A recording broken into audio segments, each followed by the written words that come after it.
જય શ્રી કૃષ્ણ મિત્રો। આજે આપણે ડ્રીમ કેક બનાવી રહ્યા છીએ।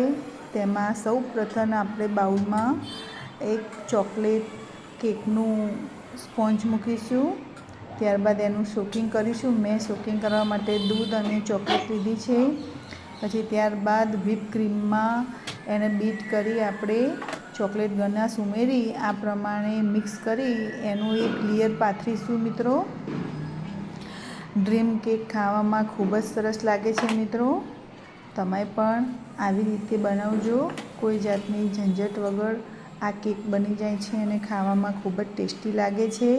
પછી આને જો સરખી લેયર કરી પછી ચોકલેટ ગનાશની એક જાડી લેયર આપણે આમાં પાથરીશું મિત્રો। આ કેક સ્વાદમાં ખૂબ જ સરસ લાગે છે મિત્રો। તમે મારી ચેનલમાં નવા હોય તો મારા વિડીયોને લાઇક શેર અને સબસ્ક્રાઈબ જરૂરથી કરજો મિત્રો। અને બેલ આઇકન જરૂરથી દબાવજો જેથી મારા નવા વિડીયો તમારી સાથે આવી શકે। અને તમારે કઈ રેસીપી શીખવી છે એ મને કમેન્ટ બોક્સમાં જરૂરથી લખજો। હવે આપણે આને ઘડીક સેટ થવા રાખ્યું 5 મિનિટ માટે જો મિત્રો।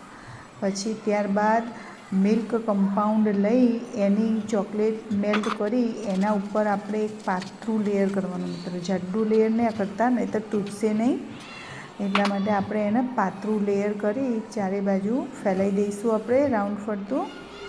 એને સરખી એક લેયર થાય એવી રીતના આપણે ફેલાઈશું મિત્રો।